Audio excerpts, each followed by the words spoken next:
जैसे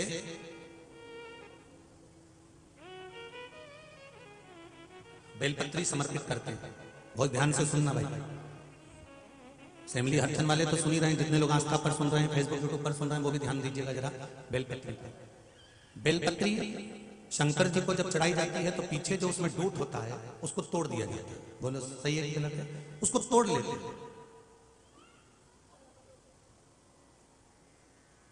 अगर 16 सोमवार का व्रत कर रहे हो, पशुपति व्रत कर रहे हो, सोमवार का व्रत कर रहे हो, हरताली का तीज कर रहे हो, या कोई विशेष उत्सव वाला व्रत धारण कर रहे हो जो शंकर जी को आपको बेलपत्र चढ़ाना है, तो इसका जो चढ़ा हुआ डूट है वो डूट आप अपने घर में उसको रखो।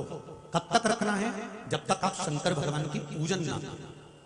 जब शिव जी का पूरा पूजन कर लो, शंकर भगवान पे बेलपत्र समर्पित कर दो, पूजन कर कर घर आ जाओ।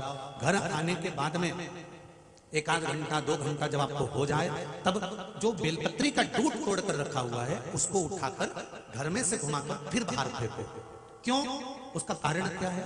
ये जो बेलपत्र है इसमें 33 कोटि देवताओं का वास है। ब्रह्मा विष्णु महेश ये 3 पत्तियों के रूप में है। बीच में जो डंडी है, इन 2 पत्तियों के बीच की डंडी से लेकर बीच की जो डंडी का स्थान है, ये 33 कोटि देवी देवताओं का स्थान है।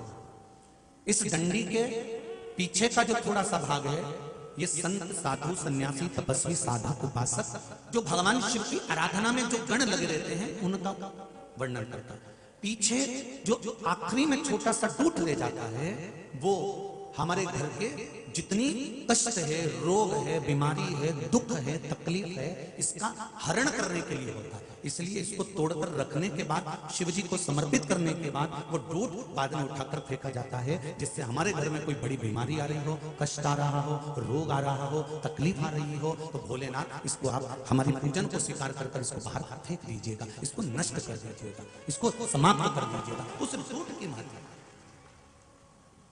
जैसे तुलसी की जड़ को घिसकर चंदन बनाया जाता है, जिसको कौन सा चंदन कहते हैं? जम के बोलो जरा, हरि चंदन। बेलपत्री की जड़ को घिसकर चंदन बनाया जाता है, जिसको हर हर चंदन कहते हैं।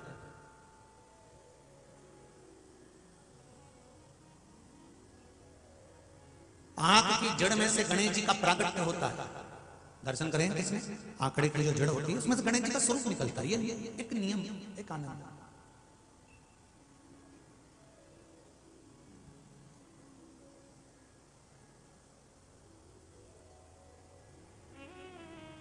बेलपत्री के वृक्ष की बड़ी बड़ी डालियों को तोड़ने वाले का वंश बहुत दिन तक टिकता नहीं। बहुत ध्यान दीजिएगा जरा इसका। आपको अगर बेलपत्री की वृक्ष पर गए और बेलपत्री आपको चाहिए तो आप, नियम है, पत्तियां तोड़कर लाइए और उसकी डालियां मत तोड़िए। डालियां तोड़ेंगे तो वंश घटेगा। जैसे बेलपत्री का वंश डाली से घट जाता है, उसी तरह हमारा वंश भी घटता है। इसलिए बेलपत्री तोड़ो पर डाली नहीं।